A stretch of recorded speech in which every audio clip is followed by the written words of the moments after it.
నామానికి మహిమ కలుగును గాక. దైవ సన్నిధికి విచ్చేసినటువంటి దేవుని ప్రియ బిడ్డలందరికీ ప్రభు పేరట వందనాలు తెలియచేస్తూ ఉన్నాను. దేవుని మహాకృపను బట్టి గడిచినటువంటి వారమంతా మనల్ని కాచి కాపాడి సజీవుల యొక్క లెక్కలలో మనల్ని ఉంచి ఆయుష్ను ఆరోగ్యాన్ని ప్రసాదించి ఈ దినాన్ని పరిశుద్ధ దేవుని మందిరంలోనికి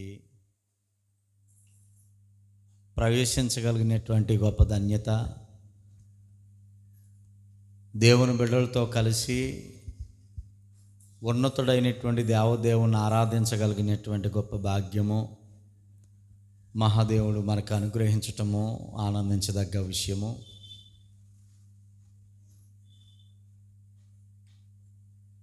ప్రతి క్రైస్తవుడికి అవకాశం ఉన్న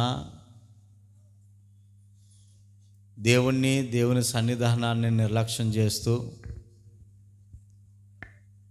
దైవ సంబంధమైనటువంటి ఆశీర్వాదాలు కోల్పోయే వాళ్ళు ఎంతోమంది సమాజంలో ఉన్నా కానీ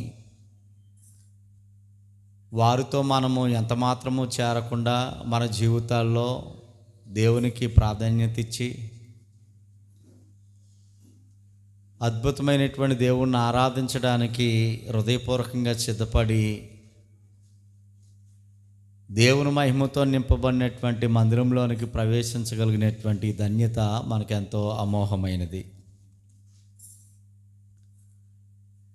ప్రభునందు ప్రియులారా, మంచి పాటల ద్వారా మనం దేవుణ్ణి కీర్తించి స్తుతించగలిగాము. దేవుని సందేశము ద్వారా మనము ఆలోచించడానికి, జాగ్రత్త పడడానికి,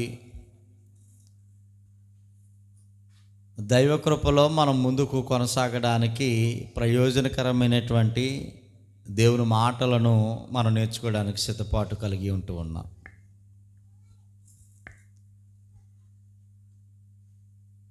బోధింపబడుతున్నటువంటి ప్రతి మాట దేవుని మాటగా మనం పరిగణనలో తీసుకుని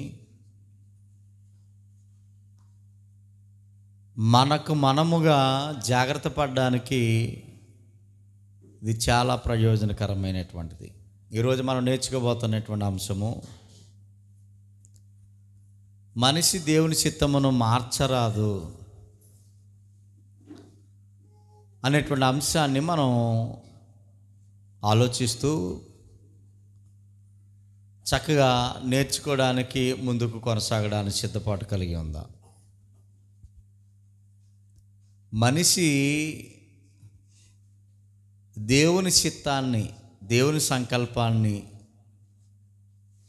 ఏమాత్రము మార్చడానికి వీలు లేదు అనేటువంటి వాస్తవాన్ని మనం గ్రహించాలి.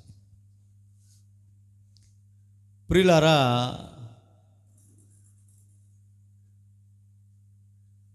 ఈ లోకంలో అనేకమైనటువంటివి మార్చబడుతూ ఉన్నాయి. వారికి అనుకూలంగా ఉండే విధంగా, ఒకవేళ ఈ రూల్స్కి వ్యతిరేకమైన అనుకూలంగా ఉండే విధంగా ప్రతిదీ, ఈ లోకంలో ఉన్నటువంటి ప్రతిదీ మార్చబడటం మనం చూస్తూ ఉంటుంటాం. ఉదాహరణకు, మన దేశానికి ఒక రాజ్యాంగం ఉంది.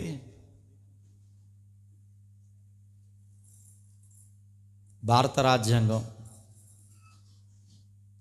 ఆ రాజ్యాంగంలో ఎన్నో చట్టాలు మనకు కనబడుతూ ఉంటాయి. ఆ చట్టాలలో కొన్నిటిని మార్చిన సందర్భాలు లేకపోలేదు. రాజ్యాంగబద్ధమైనటువంటి ఆర్డర్స్ ఏవైతే ఉన్నాయో, చట్టాలు ఏవైతే ఉన్నాయో వాటిని కూడా మార్చి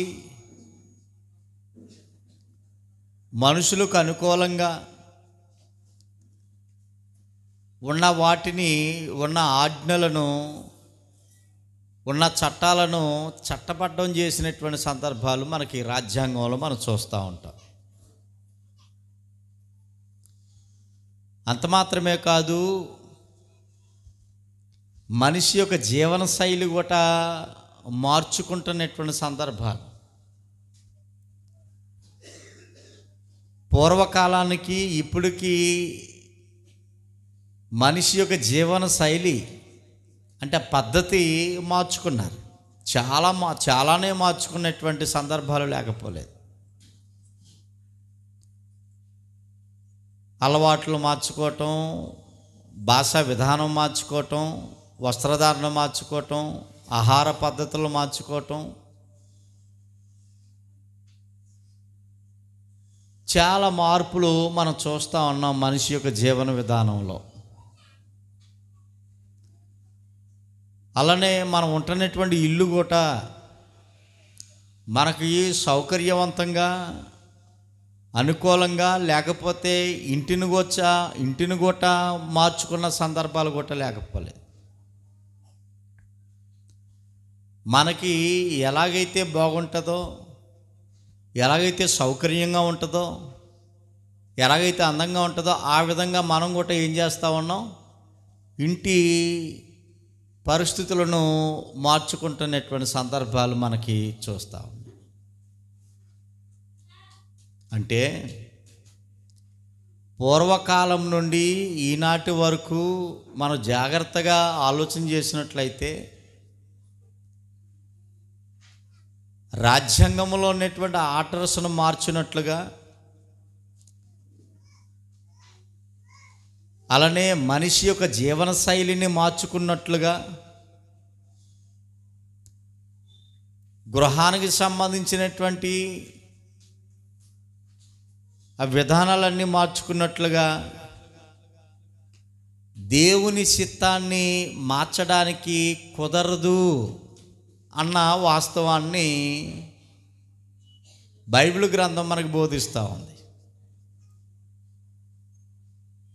ఏమండి, రాజ్యాంగంలో ఉన్నటువంటి కొన్ని ఆర్డర్స్ మార్చుతున్నప్పుడు బైబిల్ గ్రంథంలో ఉన్నటువంటి కొన్ని ఆజ్ఞలను మారిస్తే తప్పేంటి అనేవాళ్ళు కూడా లేకపోలేదు. పెద్ద పెద్ద వ్యవస్థలే మారుతున్నప్పుడు, చాలా పెద్ద పరిస్థితులే మారుతున్నప్పుడు పరిశుద్ధ గ్రంథంలో ఉన్నటువంటి ఆర్డర్స్ను లేక ఆజ్ఞలను మారిస్తే తప్పేంటి అని అడిగేవాళ్ళు కూడా లేకపోలేదు. ఏదైతేనో మార్చటం వల్ల బైబిల్ గ్రంథంలో ఉన్నటువంటి ఆర్డర్స్ ఏదైతే ఉన్నాయో, ఆజ్ఞలు ఏదైతే ఉన్నాయో, దేవుని చిత్తం ఏదైతే ఉన్నదో అది మార్చటం వల్ల మనకు మేలే కదా జరుగుతుంది, మనకు ప్రయోజనకరంగా ఉంది కదా, సంతోషకరంగా ఉంది కదా. ఇలాగ మార్చడం ద్వారా, ఈ చిన్న పద్ధతి మార్చడం ద్వారా మనకి, మన సంఘానికి చాలా మేలు జరుగుతుంది కదా. అందు నిమిత్తం మారిస్తే తప్పేంటి, దేవుని చిత్తాన్ని మారిస్తే తప్పేంటి అని ఆలోచించేవాళ్ళు లేకపోలేదు, మాట్లాడేవాళ్ళు కూడా లేకపోలేదు. లోక సంబంధమైనటువంటి విధి విధానాలన్నీ వేరు, దేవునికి సంబంధించినటువంటి విధి విధానాలన్నీ వేరు. ప్రియులారా, లోకస్తులు ఏదో మారుస్తున్నారని అనుకుందాం. లోకాన్ని విడిచి, లోక సంబంధమైనటువంటి పద్ధతులను విడిచి దేవుడు కావాలని దేవుని యొద్దకు వచ్చి దేవుని చిత్త ప్రకారం జీవించడానికి, అలా జీవిస్తేనే దేవుడు సకల విధములైనటువంటి ఆశీర్వాదాలు నా మీద కుమ్మరిస్తాడు అనేటువంటి వాస్తవాన్ని గుర్తించి బాప్టిజము ద్వారా దేవుని ఇంటిలోనికి అనగా సంఘంలోనికి ప్రవేశించి ఒక క్రైస్తవుడిగా బ్రతుకుతున్నటువంటి వారు కూడా నేటి క్రైస్తవ సమాజంలో దేవుని చిత్తాన్ని మార్చేవారు చాలామంది ఉన్నారు. అన్న విషయాన్ని మనం జ్ఞాపకం చేసుకోవాల్సిన అవసరం ఉన్నది. క్రైస్తవుడు దేవుని చిత్తాన్ని మార్చొచ్చా? నేను మిమ్మల్ని అడుగుతున్న ప్రశ్న ఇది. క్రైస్తవుడు నిన్ను నన్ను రక్షించినటువంటి క్రీస్తులోనికి చేర్చబడినటువంటి మనము క్రైస్తవులం అయ్యాము. క్రైస్తవులుగా పిలువబడుతున్నటువంటి మనము క్రీస్తును మాత్రమే అనుసరించేవారుగా, క్రీస్తు అనుచరులుగా, అనగా దేవుని ప్రియబిడ్డలుగా జీవించడానికి ఒక నిర్ణయానికి మనం వచ్చాము. అలాగూ నిర్ణయింపబడినటువంటి మనము ఇప్పుడు దేవుని చిత్తము మార్చొచ్చా, మార్చకూడదా? మార్చకూడదు. మరి క్రైస్తవ సమాజంలో క్రైస్తవులుగా పిలువబడుతున్నటువంటి వారు మారుస్తూ ఉన్నారా అని అంటే ఎస్, మారుస్తూ ఉన్నారు. క్రైస్తవ సమాజంలో ప్రపంచవ్యాప్తంగా ఎన్నో మతశాఖలు మనకు కనబడతా ఉన్నాయి. మతశాఖ అనగా బైబిల్లో లేని సంఘాలని అర్థం. అనేకమైనటువంటి మార్పులను తీసుకొస్తూ ఉన్నారు, కేవలం వారి సులభం కోసం, ప్రజలు రాబట్టడం కోసం. ఉదాహరణకు ఆరాధన విషయంలో ఎన్నో మార్పులు కనబడతా ఉన్నాయి. దేవుడు ఒక్కడే, ఆ సంగతి ప్రపంచానికి తెలుసు. బైబిల్ ఒకటే, అది కూడా అందరికీ తెలుసు. ఆ బైబిల్లో ఉన్నటువంటి ఆరాధన కూడా ఒకటే, అది అందరికీ తెలుసు. కానీ ఈ రోజున ఒక్కొక్క ఏరియాకి వెళ్తే, ఒక్కొక్క ఊరికి వెళ్తే, ఒక్కొక్క సంఘము ఒక్కొక్క ఆరాధన పద్ధతిని వారు అనుసరిస్తూ ఉన్నారని అంటే మార్పు అనేటువంటిది ఆరాధనలో జరిగిందా లేదా? ఒక్కొక్క సంఘంలో ఒక్కోలాగా ఆరాధిస్తున్నారు. క్రైస్తవ సమాజంలోనే, దేవుని మందిరంలోనే ఒక్కొక్క సంఘము ఒక్కొక్కలాగా దేవుణ్ణి ఆరాధిస్తూ ఉన్నారు అని అంటే ఇప్పుడు ఆరాధనలో ఏం జరిగినట్లుగా మనకు అర్థమవుతుంది? మార్పులు కనబడతా ఉన్నాయి. ఒకే దేవుడు, ఒకే బైబిలు, ఒకే ఆరాధన, ఒకే సంఘం అన్నప్పుడు ఈ మార్పులు ఎందుకు వచ్చాయి అని అంటే మనిషి మార్చాడు. మనిషి ఏం చేశాడు? మార్చేసుకున్నాడు అన్నమాట. అలానే మనం ఆలోచన చేసినట్లయితే బాప్టిజము అనేటువంటి విషయంలో, బాప్టిజం ఒకటే అనే సంగతి మనకు తెలుసు. బైబిల్ చాలా ఖచ్చితత్వంగా బోధిస్తూ ఉంది. కానీ ఈ రోజును ఒక్కొక్క సంఘము ఒక్కొక్క విధంగా బాప్టిజాలు ఇస్తూ ఉన్నారు. ఇన్ని విధాలుగా బాప్టిజం ఇవ్వడానికి గల కారణం ఏంటి అని అంటే బాప్టిజం విషయంలో కూడా ఏం జరిగినట్టుగా మనకు అర్థమవుతుంది? మార్పు. మనిషి మార్చేశాడు.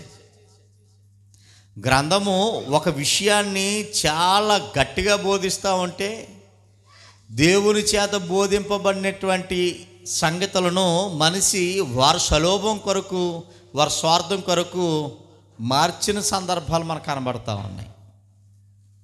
ఇలాగ మనం లెక్కలు వేసుకుంటా పోతా ఉంటే ప్రభు బల్ల ఆరాధన విషయంలో, అనగా ప్రభురాత్రి భోజనం విషయంలో మార్పులు మనం చూడగలుగుతూ ఉన్నాము.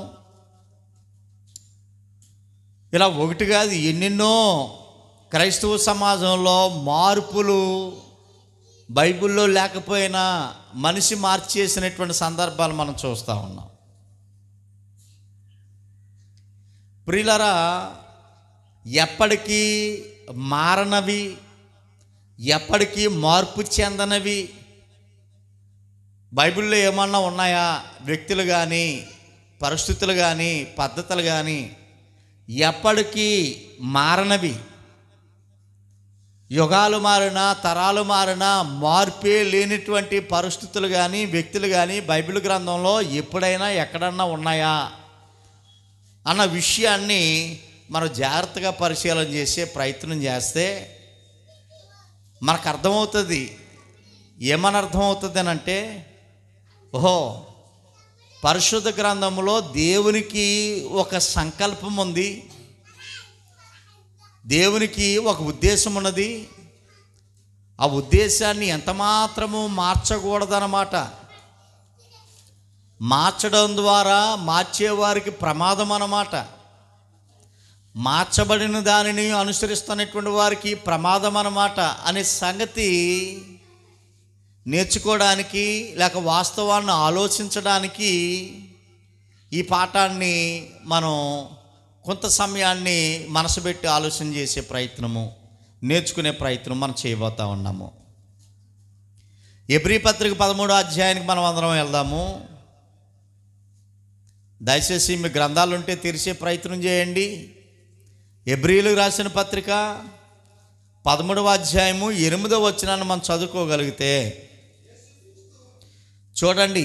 యేసుక్రీస్తు నిన్న నేడు ఒకటే రీతిగా ఉన్నాడు. ఎవరట? యేసుక్రీస్తు. యేసుక్రీస్తు గురించి ఒక వాస్తవం మనకు అర్థమవుతుంది. మార్పు లేనివాడు అనే విషయం ఇక్కడ మనకు అర్థమవుతా ఉంది. ప్రియులారా, యేసు ప్రభు వారి గురించి ఇక్కడ ప్రస్తావిస్తున్నటువంటి సందర్భాన్ని మనం ఆలోచన చేసినట్లయితే, యేసుక్రీస్తు నిన్న నేడు ఒకటే రీతిగా ఉన్నాడు. అవును, యుగ యుగములకును ఒకటే రీతిగా ఉండెను అనే మాట ఇక్కడ మనం చదువుకుంటా ఉన్నాం. అంటే యేసుక్రీస్తు గురించి చెప్తున్నటువంటి ఈ వాక్య భాగంలో మనం అర్థం చేసుకోవాల్సిన విషయం ఏమనంటే, యేసు ప్రభు వారు మార్పు లేనివాడు. ఏ విషయంలో అనే సంగతిని ఆలోచన చేసినట్లయితే, ఆయన శక్తి సామర్థ్యాల్లో కానీ, ఆయన విధించినటువంటి విధానాల్లో కానీ, రాజ్య పరిపాలనలో కానీ, దైవిక సంబంధమైనటువంటి లక్షణాలు ఏవైతే ఉన్నాయో వాటన్నిటి విషయంలో ఆయన మార్పు లేనివాడు, మారేవాడు కాడు. యేసు ప్రభు వారు నిన్న ఎలాగైతే ఉన్నాడో ఈరోజు అలాగే ఉంటాడు. నిన్నో మాట ఈరోజు మాట మాట్లాడే వ్యక్తి కాదని అర్థం. ఎప్పటి వరకు ఇలాగ ఉంటాడు ఆయన? యుగ యుగములోనే మాట చూడండి. మార్పు లేకుండా ఎప్పటి వరకు ఉంటాడు యేసు ప్రభు వారు అంటే యుగ యుగములు ఒకటే రీతిగా ఉంటాడు. అంటే క్రీస్తులో మార్పు కనబట్టలేదు మనకి. క్రీస్తు యొక్క తత్వంలో మార్పు కనబట్టలేదు. క్రీస్తు దైవత్వంలో మనకి మార్పు కనబడటం లేదు. మార్పు లేనివాడుగా యేసు ప్రభు వారు ఉన్నారు అనే సంగతి మనం ఆలోచన చేస్తూ ఉన్నాం. రెండోదిగా మనం ఆలోచన చేసినట్లయితే, దేవుని సంకల్పము మారనది అనే పాయింట్ కూడా మనం ఆలోచన చేయాలి. మొదటగా ఒక విషయాన్ని మనం నేర్చుకున్నాం ప్రియులారా. యేసు ప్రభు వారు మార్పు లేనివాడు అనే సంగతి మనకు అర్థమైంది. రెండోదిగా దేవుని సంకల్పము మార్పు లేనిది అనేటువంటి విషయాన్ని జాగ్రత్తగా మనం చదువుకోబోతా ఉన్నాం. ఎఫెసీ పత్రిక 3వ అధ్యాయము 8వ వచనం నుండి నెమ్మదిగా మనం ఆలోచన చేయబోతా ఉన్నాము. 174 పేజీ నెంబర్లో ఎఫెసీ పత్రిక 3వ అధ్యాయము 8-11 వచనాలు కలిసి ఉన్నాయి. నెమ్మదిగా వాక్యాలు మనం చదువుకోబోతా ఉన్నాం. దేవుడట, ఎవరు? దేవుడు మన ప్రభువు అయిన క్రీస్తు యేసునందు చేసిన నిత్య సంకల్పము అనే మాట అక్కడ రాయబడ్డది. ప్రియులారా, మనం జాగ్రత్తగా గమనించినట్లయితే దేవుడు ఒక సంకల్పాన్ని చేశాడట. సంకల్పం అని అంటే దేవుని యొక్క చిత్తము. సంకల్పం అని అంటే దేవుని యొక్క ప్లాను, దేవుని చిత్తము. దాన్ని ఇష్టం అని కూడా అనొచ్చు. దేవుడు ఒక సంకల్పాన్ని చేశాడు. ఆ సంకల్పము ఎన్ని రోజులు ఉంటుందని చెప్తున్నాడు ఆయన. ఏమన్నా ఆ సంకల్పం ఎన్ని రోజులు ఉంటుందట? నిత్యము అన్నాడా, లేకపోతే 1 సంవత్సరం 2 సంవత్సరాలు అన్నాడా? నిత్య సంకల్పం అని పేరు పెట్టాడు. ఏ సంకల్పం ఇది? నిత్య సంకల్పము. ఎవరు చేశారు ఈ సంకల్పం? చెప్పాలి మీకు అర్థమైతే. ఈ సంకల్పం చేసింది ఎవరు? దేవుడు. ఎవరి యందు ఈ సంకల్పం చేశాడట? క్రీస్తు యేసునందు అనే మాట. క్రీస్తు యేసునందు దేవుడు ఒక నిత్య సంకల్పాన్ని చేశాడు. ఈ సంకల్పంలో ఉన్నటువంటి అద్భుతమైనటువంటి ఆశ్చర్యమైనటువంటి సంగతి ఏంటనంటే, భూమి మీద మాత్రమే నాయకులు ఉంటారమ్మో అనుకుంటాం మనం. భూమి మీద మాత్రమే అధిపతులు, ప్రధానులు, ఆఫీసర్సు ఉంటారమ్మో అని అనుకుంటాం. భూమి మీద మాత్రమే కాదు, పరలోకంలో కూడా ఎవరున్నారట? ప్రధానులు, అధికారులు ఉన్నారట. ఈ సంగతిని మనం ఆలోచన చేసే ప్రయత్నం చేయాలి. పరలోకంలో జనరల్గా ఎవరుంటారండి? పరలోకంలో ఎవరుంటారో చెప్పండి. మీకున్న అవగాహన మేరకు పరలోకం ఎవరికి సంబంధించింది? దేవునికి సంబంధించింది. పరలోకంలో ఎవరుంటారు? తండ్రి అయిన దేవుడు, కుమారుడైనటువంటి యేసుక్రీస్తు, పరిశుద్ధాత్మ. ఇంకెవరుంటారు? కోటాను కోట్ల దేవదూతలు. అంత మాత్రమే కాకుండా ఈ కోటాను కోట్ల దేవదూతల్లో ప్రధానులు ఉన్నారట, అధికారులు ఉన్నారట. ప్రధానులు ఉన్నారట, అధికారులు ఉన్నారట. గొప్ప సంగతి ఏంటనంటే, పరలోకములో ఉంటున్న దేవుడున్న ఈ పరలోకములో ఉంటున్న దేవదూతలకి, లేక ప్రధానులకి, అధికారులకి తెలియనటువంటి సంకల్పం ఒకటి ఉంది. ఎరగనటువంటి సంకల్పం ఒకటి ఉంది. ఈ సంకల్పం ఎవరికి తెలియదట? పరలోకంలో ఉన్న అధికారులకు, ప్రధానులకు తెలియదట. చాలా ఆశ్చర్యం కదా. ఇప్పుడు మన ఇంట్లో ఏ వస్తువు ఎక్కడ ఉందో మనకు తెలుస్తుంది అని తెలుస్తుంది.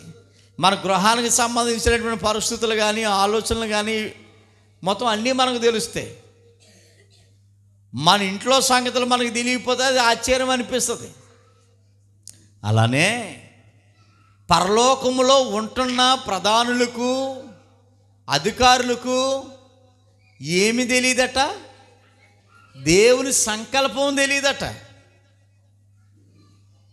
దేవుడున్నాడు, ఆయనకి ఒక సంకల్పం ఉంది. అది నిత్య సంకల్పము. అది నిత్య సంకల్పం అంటే అర్థం ఏంటంటే మధ్యలో మారేది కాదు. దేవుని సంకల్పం మధ్యలో మారేది కాదు, మనిషి మార్చేది కూడా కాదు. ఆ సంకల్పాన్ని ఎవరు బోధించాలి అని అంటే, పరలోకంలో ఉన్నటువంటి దేవదూతలకైతేనో, ప్రధానులకైతేనో, అధికారులకైతేనో ఎవరు బోధించాలి అని అంటే కింద చెప్తూ ఉన్నాడు చూడండి, సంఘము ద్వారా. ఏ సంఘము ద్వారా? ఏమండి? ఎవరి యందు ఈ సంకల్పం చేయబడ్డదో, ఇంతకీ ఎవరి యందు చేయబడ్డది ఈ సంకల్పం? యేసుక్రీస్తునందు అనే మాట మనకు కనబడతా ఉంది పైన. అంటే క్రీస్తు సంఘము ద్వారా నానా విధములైన జ్ఞానము ఇప్పుడు తెలియబడవల్లని ఉద్దేశించాడట దేవుడు. నిజంగా మనకి అర్థం చేసుకోగలిగితే,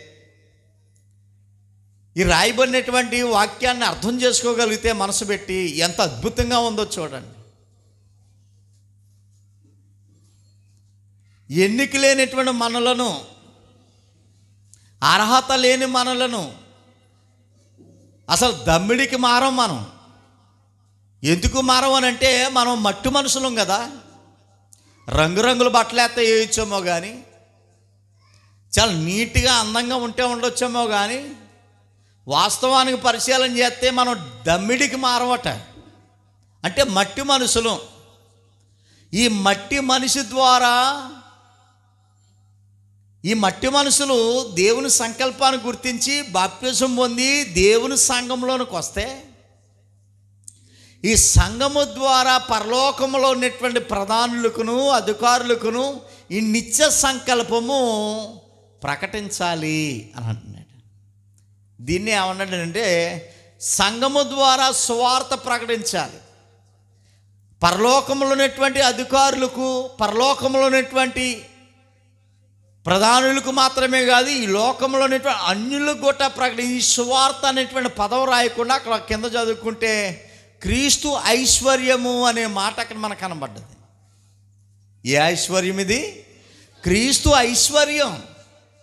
సువార్తను ఐశ్వర్యము అని అంటా ఉన్నాడు. మీకేమైనా అర్థమవుతుందా? ఏమండి, సంఘము ద్వారా తన యొక్క అంటే ఎవరి యొక్క? దేవుని యొక్క నానా విధములైన జ్ఞానము ఇప్పుడు తెలియబడవలనని ఉద్దేశించి శోధింపశోక్యము కానీ క్రీస్తు ఐశ్వర్యమును, అంటే క్రీస్తు సువార్తను అన్యజనుల్లో ప్రకటించుటకు సమస్తమును సృజించిన దేవుని యందు పూర్వకాలము నుండి మరుగై ఉన్న దాచబడిన ఈ నిత్య సంకల్పము ప్రకటించే భాగ్యము మహాదేవుడు నాకు అనుగ్రహించాడని పౌలు గారు చాలా ప్రౌడ్గా చెప్తా ఉన్నాడు, చాలా గొప్పగా చెప్పుకుంటా ఉన్నాడు. దేవదూతలకు కూడా చెప్పే భాగ్యము నాకు అనుగ్రహించాడు. ఇటు అవకాశము సంఘములో నేను ఉండటం ద్వారా, ఈ సంఘము ద్వారా క్రీస్తు ఐశ్వర్యము అనగా సువార్తను ప్రకటించే అవకాశము బయట అన్యులకి, నెక్స్ట్ పరలోకములో ఉన్నటువంటి అధిపతులకి ప్రకటించే భాగ్యాన్ని నాకు అనుగ్రహించాడు అని చాలా గొప్పగా పౌలు భక్తుడు చెప్పుకుంటున్నటువంటి సందర్భం మనకు అర్థమవుతాం. ఇది నాకు అనుగ్రహించిన కృప. లేకపోతే నేను ఎంతటోని, నేనెవడిని అంటే ఈ విషయాన్ని మనం జాగ్రత్తగా ఆలోచన చేస్తున్నప్పుడు మనం అర్థం చేసుకోవాల్సిన విషయం ఏమనంటే, ప్రియులారా, మహాదేవుడు చేసిన నిత్య సంకల్పాన్ని మనిషి ఏమాత్రము చెప్పాలి. తర్వాత మహాదేవుడు చేసిన నిత్య సంకల్పాన్ని మనిషి ఏమాత్రము మార్చడానికి వీరు లేదు, మార్చకూడదు. దేవుని సంకల్పాన్ని మార్చకూడదు. మూడోదిగా మనం ఆలోచన చేసే ప్రయత్నం చేద్దాం. కొరింథీయులకు రాసిన మొదటి పత్రిక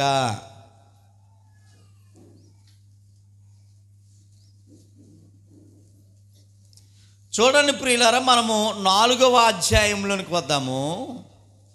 కొరింథీయులకు రాసినటువంటి మొదటి పత్రిక 4వ అధ్యాయంలో 6వ వచనాన్ని మనం చదువుకోబోతా ఉన్నాం. సహోదరులారా, మీరు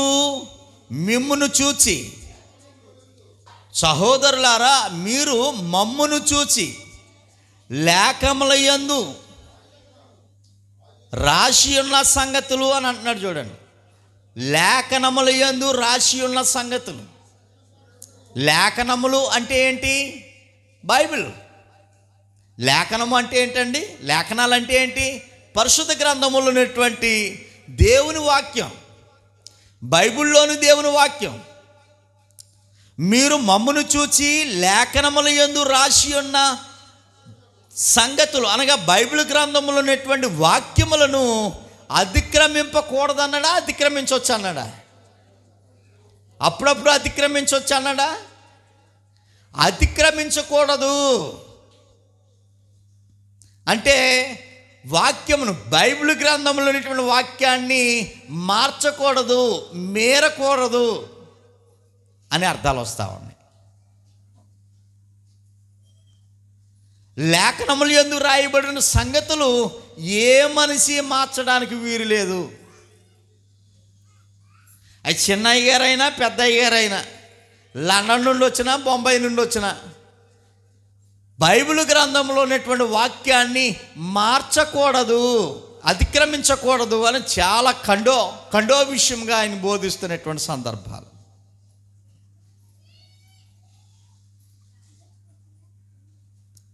ప్రియులారా, చూడండి,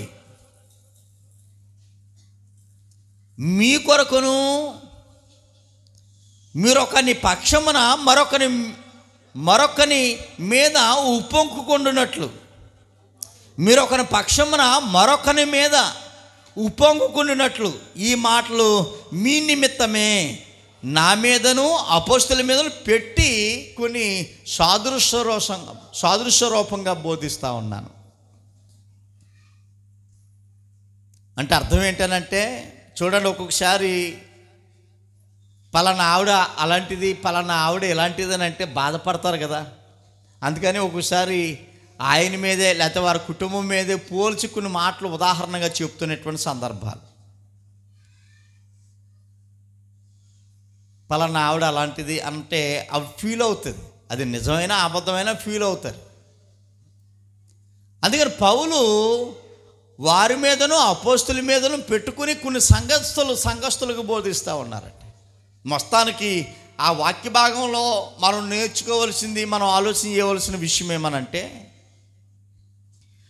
దేవుని చేత నిర్దేశింపబడినటువంటి దేవుని వాక్యాన్ని, ఏ వాక్యాన్ని అయితే బైబిల్ గ్రంథంలో రాయబడ్డదో ఆ వాక్యాన్ని మనిషి మార్చకూడదు, అతిక్రమించకూడదు అనేటువంటి మాటలు మనకు అర్థమవుతా ఉన్నాయి.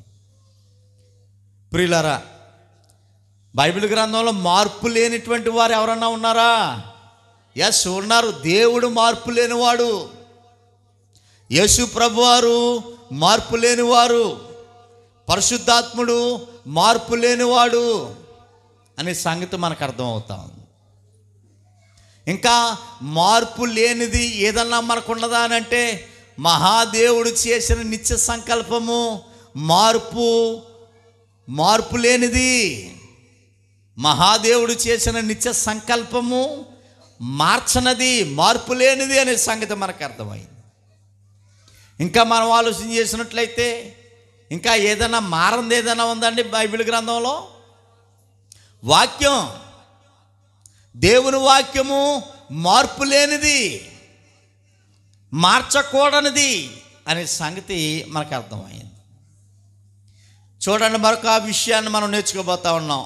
ద్వితీయోపదేశకాండము 4వ అధ్యాయం 13వ అధ్యాయానికి వద్దాం. ద్వితీయోపదేశకాండము 13వ అధ్యాయము. ప్రియులారా, ప్రారంభం నుండి కొన్ని సంగతులు నెమ్మదిగా మనం చదువుకోవడానికి సిద్ధపడదాము. చూడండి, దేవుని బిడ్డలతో ప్రస్తావిస్తున్నటువంటి సందర్భం ఇది. ఆనాడు ఇశ్రాయేలీలే కానీ ఈరోజు మనం కానీ చాలా జాగ్రత్తగా ఈ మాటలు ఆలోచించాలి, నేర్చుకోవాలనేటువంటి సంగతులు ఇక్కడ బోధిస్తూ ఉన్నాడు.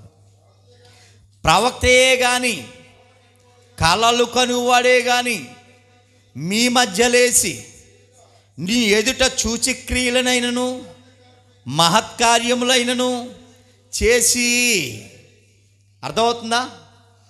పురాతన కాలంలో లేక ఈనాడు కూడా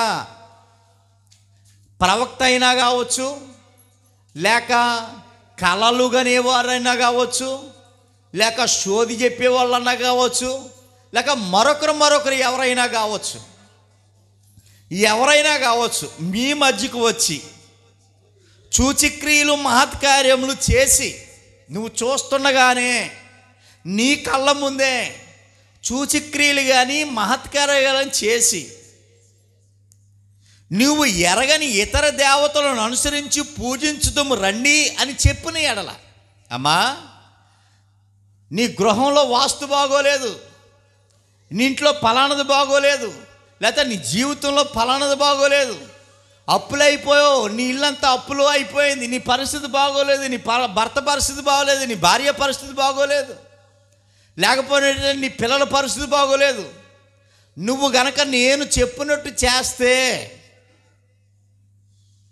అర్థమవుతుందా మీకు? మీరు గనక నేను చెప్పినట్టుగా మీరు చేస్తే ఖచ్చితంగా మీకు శుభం జరుగుతుంది, మీ జీవితాల్లో అద్భుతాలు జరుగుతాయి, ఆశ్చర్యకార్యాలు జరుగుతాయి అని ఒకవేళ ప్రవక్తే కానీ, కలలు కనేవారే కానీ, శోధి చెప్పేవారే కానీ, మరొకరు ఎవరైనా కానీ మీ వద్దకు వచ్చి మీరు చూస్తుండగా ఏదైనా ఒక అద్భుతం, ఏదైనా ఒక ఆశ్చర్య కార్యము మిమ్మల్ని నమ్మించడానికి చేసి మీరు ఇదే అద్భుతం మీ ఇంటిలో మీ ఒంటిలో జరగాలి అని అంటే మీరు నమ్ముకుంటున్నటువంటి దేవుని విడిచి ఇగో ఈ దేవతలను దేవుణ్ణి మీరు అనుసరించగలిగితే ఈ అద్భుతాలు జరుగుతాయి అని ఒకవేళ ఎవరన్నా అంటే అన్న విషయం చెప్తున్నాడు. అతడు నీతో చెప్పిన సూచక క్రియే కానీ మహత్కార్యే కానీ సంభవించినను, నీతో చెప్పినటువంటి సంగతులు అద్భుతాలు కానీ సూచక్రియలు కానీ మహత్కార్యాలు ఒకవేళ నీ కళ్ళ ముందు నువ్వు చూస్తుండగా జరిగినను, చూడండి ఆ మాట ఎంత క్లియర్గా ఉందో, సంభవించినను ఆ ప్రవక్త మాటలను కలలు కనువాని మాటలను వినాలన్నాడా వినకూడదన్నాడా? మీరు అండర్లైన్ చేసుకోండి. వినకూడదు. అదేంటండి, కళ్ళ ముందు అద్భుతాలు చేసేవాడిని ఎలా కాదంటాం? నేను కళ్ళారా చూశాను, నేను చూస్తుండగా అద్భుతాలు చేశాడు, ఆశ్చర్యకార్యం చేశాడు. తెల్ల గ్లాసులో ఉన్న తెల్ల నీళ్ళు నల్లగా మారిపోయినాయి. నా కళ్ళ ముందు జరిగింది సీను అంటే ఆయనలో ఏదో శక్తి ఉంది, ఖచ్చితంగా నా ఇంట్లో ఉన్న సమస్యను తీసివేసేస్తాడు. లేక వారు నమ్ముకునేటువంటి ఆ దేవతలు ఎవరైతే ఉన్నారో ఆ దేవతలు నా ఒంట్లో ఉన్నటువంటి సమస్యలను తీసివేసేస్తారు. ఆయన చెప్పినప్పుడు ఆయన చెప్పినట్లుగా చేస్తే ఖచ్చితంగా సమస్యలు పోతాయి అని ఒకవేళ ఎవరన్నా నమ్ముతారేమో. నమ్మొద్దు. అద్భుతాలు జరిగినాను నమ్మొద్దు అని చెప్తున్నాడండి. తర్వాత ఎందుకనంటే మీరు మీ దేవుడని యెహోవాను మీ పూర్ణ హృదయముతోనూ మీ పూర్ణ ఆత్మతోనూ ప్రేమించుచున్నారో లేదో తెలుసుకున్నకు మీ దేవుడని యెహోవా మిమ్మును పరీక్షిస్తాడు. అప్పుడు నీ బండారం పడిపోతుంది బయట. ఒకవేళ నిన్ను పరీక్షించడానికి ఒక దేవుడే పంపొచ్చామో అలాంటి సోదిగాన్ని మీ ఇంటికి, ఒకవేళ నీ విశ్వాసాన్ని నీ భక్తిని పరీక్షించడానికి ఓ పాస్టర్ గారి రూపంలో పంపించొచ్చామో, లేదా ఓ మాయగాడి రూపంలో పంపించొచ్చామో, ఏ రూపంలో పంపించినప్పటికీ నువ్వు నమ్మొద్దు, వినొద్దు. దేవుడి మీద నీకున్నటువంటి అభిప్రాయాన్ని మార్చుకోవద్దు. దేవుడి మీద నీకున్నటువంటి విశ్వాసాన్ని మార్చుకోవద్దు. అదంతా నిన్ను దేవుని నుండి దారి తొలగించే ప్రయత్నమే తప్ప శాశ్వతమైనటువంటి ఆశీర్వాదం అయితే కాదు అన్న విషయాన్ని జ్ఞాపకం చేస్తున్నాడు.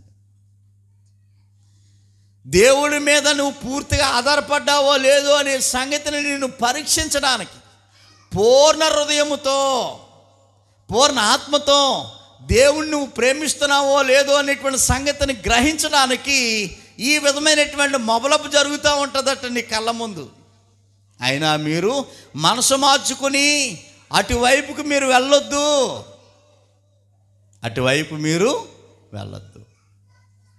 ప్రియ జాగ్రత్తగా మనం ఆలోచన చేసినట్లే చాలామంది క్రైస్తవ సమాజంలోనే దేవుని బిడ్డలుగా కొనసాగుతున్నటువంటి వారిలోనే బాప్టిజం పొంది 10, 5, 20 సంవత్సరాల 30 సంవత్సరాల సర్వీస్ ఉన్న క్రైస్తవ బిడ్డలే దేవుని కాదని ఈ విధమైనటువంటి తంతుని గోట అనుసరించే వాళ్ళు చాలామంది మనకు కనబడతా ఉన్నారు. దానివల్ల తాత్కాలికమైనటువంటి ఉపశమనమే తప్ప శాశ్వతమైనటువంటి ఆశీర్వాదాన్ని అయితే మనం పొందుకోలేము. ఈ విషయాన్ని మీరు జ్ఞాపకం చేసుకోవాల్సిన అవసరం ఉన్నది. ప్రియులారా, ఓ మాట మిమ్మల్ని అడగాలనుకుంటూ ఉన్నాను.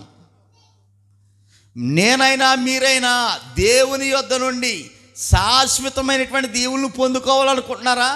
లేకపోతే అప్పుడప్పుడుకి జరిగిపోయే తాత్కాలికంగా అప్పుడప్పుడు ఆనందిస్తే చాలండి అని అప్పుడప్పుడు ఆనందిస్తే చాలు అని కోరుకుంటున్నారా? శాశ్వతమైనటువంటి ఆశీర్వాదం పొందుకోవాలంటే దేవుని మీద పరిపూర్ణంగా ఆధారపడాలి. నేను దారి తప్పించడానికి ఆదాము దగ్గరికి ఎవరో ఒక ఆయన వచ్చాడు, ఒక అపరిచితుడు వచ్చాడు ఆదాము గారి దగ్గరికి.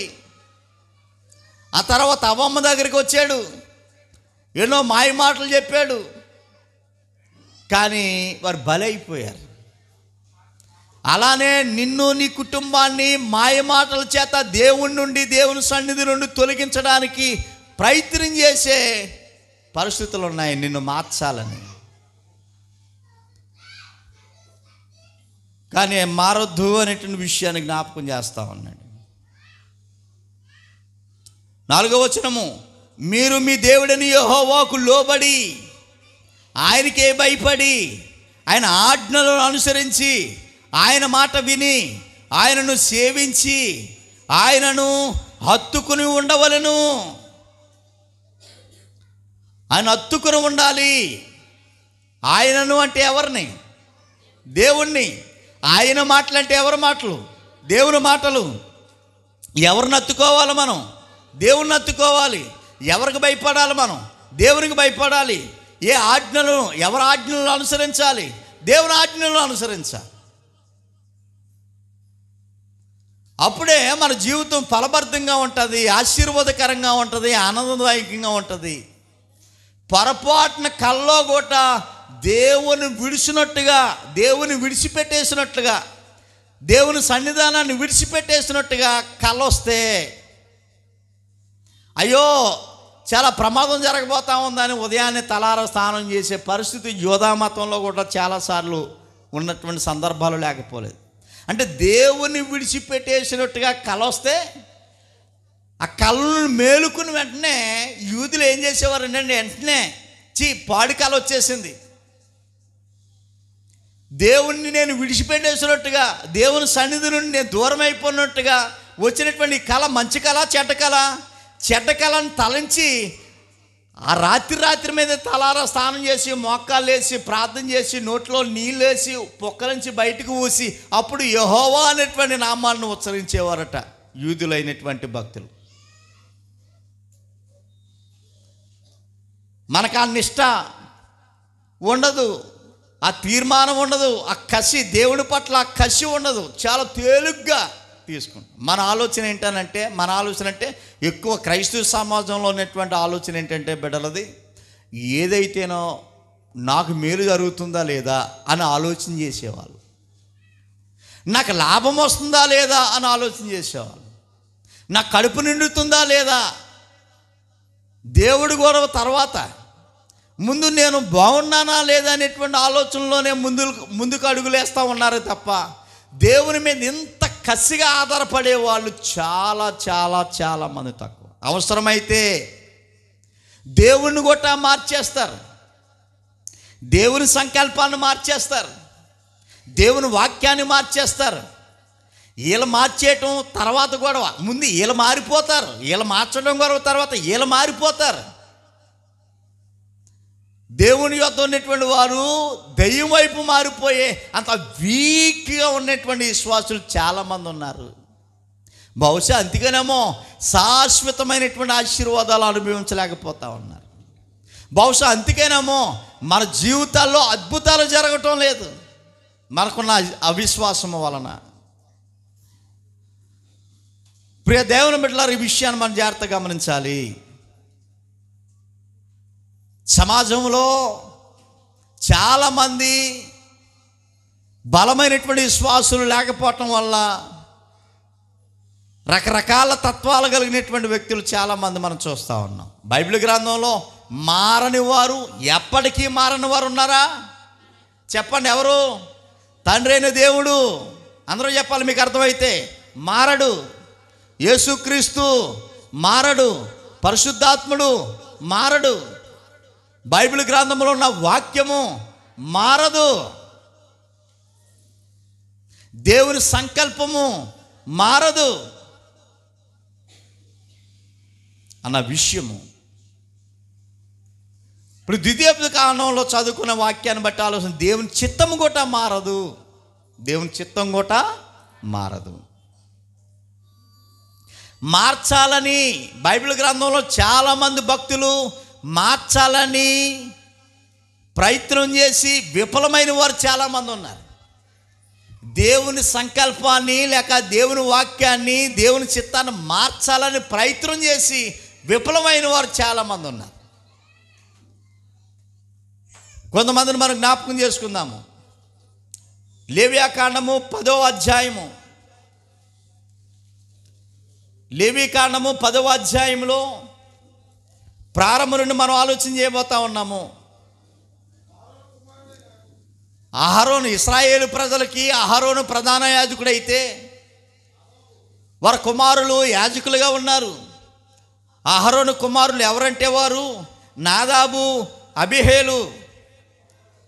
వారు వరుస క్రమంలో వారు వంతు వచ్చింది దేవుని మందిరంలో సేవ చేసే, యాజకత్వం యొక్క సేవ చేసే వంతు వారికి వచ్చినప్పుడు తమ తమ ధూపాత్రులను తీసుకుని వాటిలో నిప్పులుంచి వాటి మీద దీపద్రవ్యం వేసి యెహోవా తమకు ఆజ్ఞాపింపని వేరొక అగ్నిని ఆయన సన్నిధికి తేగా అనే మాట. దేవుడు ఆజ్ఞాపించని వేరొక అగ్నిని దేవుని మందిరంలో ధూపం వేయడానికి తెచ్చారట వీళ్ళు. యాజకులుగా ఉన్నటువంటి అహరోను కుమారులు ఇద్దరు. దేవుని యొక్క సంకల్పంలో ఉన్నటువంటి ఆర్డర్స్ ఏంటి అని అంటే వాక్యంలో, ఇక దేవుని మందిరంలో ప్రధాన యాజకులు వీళ్ళు మాత్రమే ఉండాలి, యాజకులుగా వీరు మాత్రమే ఉండాలి, వీరు ఈ వరుస క్రమంలో యాజకత్వం చేయాలి. అది దేవుడు ధర్మశాస్త్రంలో ఇచ్చినటువంటి ఆర్డరు. ఆ యాజకత్వం చేసేటప్పుడు పలానా సాంబ్రాన్ని మాత్రమే వాడాలి, పలానా తైలం మాత్రమే వాడాలి, పలానా నిప్పులు మాత్రమే వాడాలి. ఏది పెడితే అది వాడడానికి వీలు లేదు. ఏది పెడితే అది అప్పుడు తంతు పని అయిపోతుంది కదా అని చెప్పి పని కోసం ఏది పెడితే అది వాడడానికి కుదరదు. దేవుని మందిరంలో ఏదైతే నిర్ణయించారో, ఏదైతే నిర్దేశించారో దాన్ని మాత్రమే దేవుని మందిరంలో యాజకత్వంలో ఉపయోగించాలి. కానీ ఈ ప్రధాన యాజకుల యొక్క కుమారులు ఏం చేశారంటే దేవుడు నిర్ణయించిన ధర్మశాస్త్రంలో నిర్దేశించినటువంటి నిప్పులే అయితే ఉన్నాయో అవి కాకుండా వేరొక నిప్పును తీసుకుని వచ్చారంత ధూపం వేయడానికి. అంటే ఇప్పుడు ఏం చేశారు? దేవుని ధర్మశాస్త్రంలో నిర్ణయించబడినటువంటి నిప్పులను ఈ యాజకులు ఏం చేశారండి? మీకేమైనా అర్థమవుతుందా? ఏం చేశారు? మార్చేశారు. దేవుడు ఆల్రెడీ నిర్ణయించాడు, ఫలానా నిప్పులు అని నిర్ణయించి గ్రంథంలో రాయించి దానికి సీలేశాడు. ఎన్నో పరిస్థితులు ఎలాగున్నా ఆ నిప్పులు మాత్రమే, ఆ సాంబ్రాన్ని మాత్రమే, ఆ ధూపం మాత్రమే వెయ్యాలి తప్ప ఇంక వేరే దాన్ని మార్చడానికి వీలు లేదు. ఇది దేవుని సంకల్పం. మారిస్తే చాలా ప్రమాదం. కానీ ఇక్కడ అహరోను కుమారులైనటువంటి నాదాబు, అబీహేలు అనబడినటువంటి వారు దేవుడు నిర్ణయించినటువంటి చిత్తాన్ని, ఆ నిప్పులను మార్చేశారు. వేరొక అగ్నిని ఆయన సన్నిధికి తేగా. యెహోవా సన్నిధి నుండి, 2వ వచనము, యెహోవా సన్నిధి నుండి అగ్ని బయలుదేరి వారిని కాల్చివేసెను. ఏమండి? దేవుని యొక్క చిత్తాన్ని మార్చాలని ప్రయత్నం చేశారు. కానీ సక్సెస్ అయ్యారాలో సాధించారా? విఫలమయ్యారా? విఫలమయ్యారు. దేవుని వాక్యాన్ని మార్చాలని, వాక్యంలో ఉన్నటువంటి వాటిని మార్చాలని ప్రయత్నం చేశారు, విఫలమయ్యారు. ఇలాగే మనం ఆలోచన చేసినట్లయితే బైబిల్ గ్రంథంలో బిలాము అనబడినటువంటి ప్రవక్త ఉన్నాడు. అతడు కూడా దేవుని యొక్క చిత్తాన్ని మార్చాలని ప్రయత్నం చేశాడు. ఆశీర్వదించబడినటువంటి ప్రజలు ఇశ్రాయేలులు, దేవుని జనాంగం.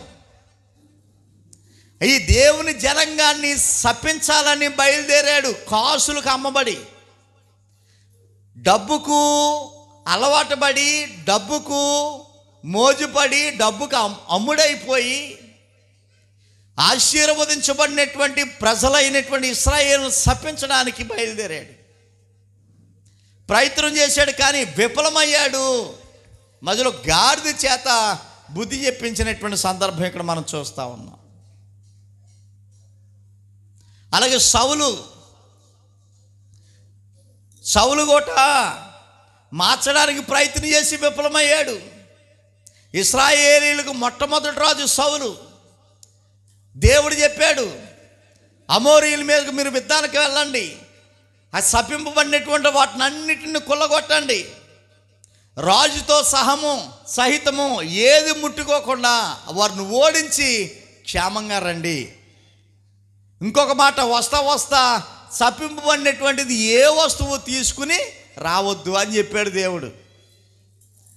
కానీ సౌలు రాజు ఏం చేశాడనంటే, దేవునికి బలి అర్పించడానికి బాగా బలిసినటువంటి ఆవులను తీసుకుని వచ్చాడు. దేవుడు ఆలోచన ఏంటి? ఏది తీసుకుని రావద్దు, శపింపబడిని తీసుకుని రావద్దు అని చెప్పాడు. కానీ ఆ దేవుని మాటను పక్కన పెట్టి బలిష్టమైనటువంటి ఆవులను తీసుకుని వచ్చాడు. అంటే దేవుని చిత్తాన్ని మార్చడానికి ప్రయత్నం చేశాడు. నా మాటను వినలేదు కాబట్టి ఈ రోజు నుండి నా ప్రజల మీద నువ్వు రాజుగా ఉండడానికి వీలు లేదు అని అతను తొలగించిన సందర్భాలు మనం చూస్తూ ఉన్నాం.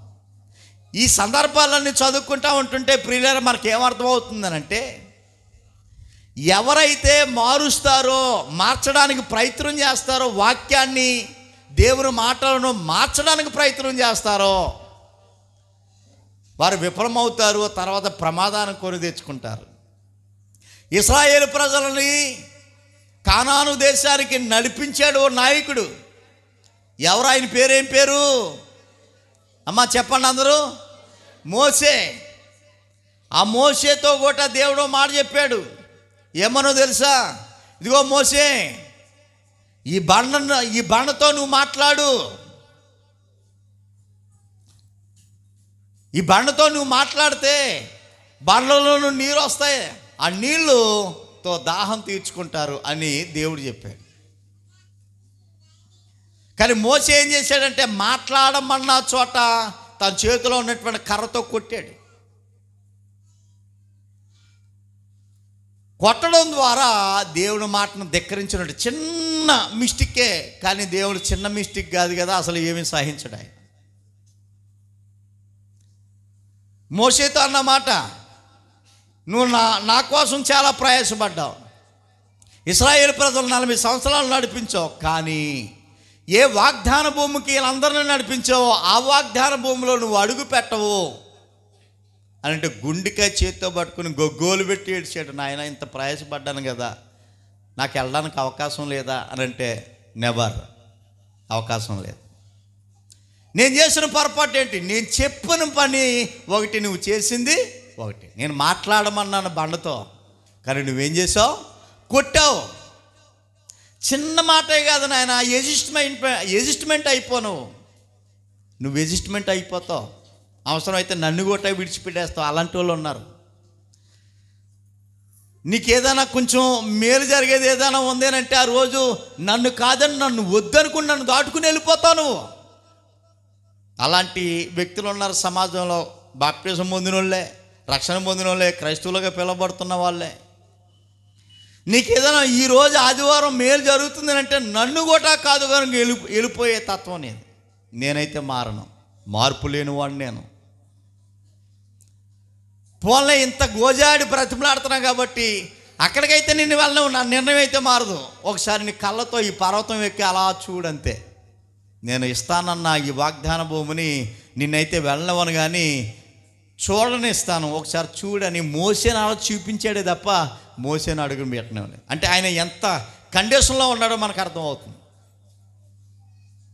దేవుడు మార్పు లేనివాడు. అర్థమవుతుందా ప్రియులారా?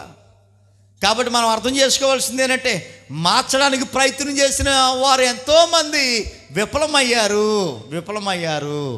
ఆ సంగతిని మనం మర్చిపోకూడదు. దేవుడు మార్పు లేనివాడా?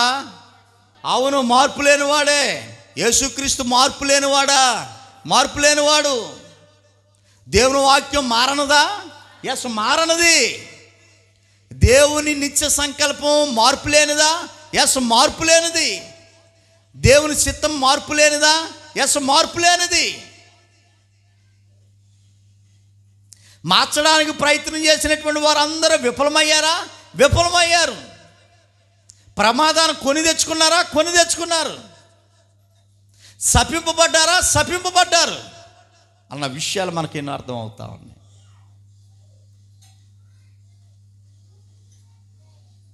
అర్థమవుతుందా ప్రియులారా?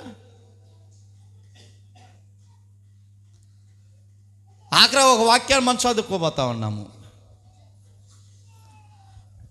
ప్రియులారా, మార్చబడినటువంటి దాన్ని, మా దేవుని గ్రంథంలో మార్చబడిన దాన్ని ఒకవేళ మనం అవలంబిస్తే, బైబిల్లో లేని దాన్ని కానీ వాక్యాన్ని మార్చేసే విధానాన్ని కానీ ఒకవేళ మనం కానీ మన కుటుంబం కానీ అవలంబిస్తే, అనుసరిస్తే ప్రమాదం. అంటే బైబిల్లో ఉన్నటువంటి క్రీస్తు సంఘం కాక వేరొక సంఘం అయినా ప్రమాదం, వాక్యం కాక మరొక వాక్యం అన్న ప్రమాదం, ఏదైనా ప్రమాదం. ఇంత తీవ్రంగా ఆలోచిస్తే అనే విషయం మనకు అర్థమవుతుంది. మనుషుల కోసం కాదు కానీ దేవుడి కోసం మనం నిర్ణయించబడాలి అనేటువంటి విషయం. గలతీ పత్రిక 1వ అధ్యాయము, గలతీలు రాసిన పత్రిక 1వ అధ్యాయంలో చూడండి ప్రియులారా, 6వ వచనం నుండి మనం చదువుకోబోతా ఉన్నాము. క్రీస్తు కృపను బట్టి మిమ్మును పిలిచిన వానిని విడిచి, ఏమండి, క్రీస్తును కృపను బట్టి మిమ్మును పిలిచిన వాడిని విడిచి. ఎవరు పిలిచారండి మనల్ని? లోకంలో కొట్టుకుపోతూ ఉన్నాం, పాప ఊబులో కొట్టుకుపోతూ ఉన్నాం. మనం కొట్టుకుపోతున్నటువంటి మనల్ని పిలిచాడా ఎవరైనా? ఎస్, పిలిచాడు. ఆయనే మార్పు లేనటువంటి యేసుక్రీస్తు పిలిచాడు, మనల్ని పిలిచాడు. పిలిచిన వాడిని విడిచిపెట్టొచ్చా? విడిచిపెట్టకూడదా? ఎప్పటికీ విడిచిపెట్టకూడదా? అప్పుడప్పుడు విడిచిపెట్టొచ్చండి, ఎప్పటికీ విడిచిపెట్టకూడదు.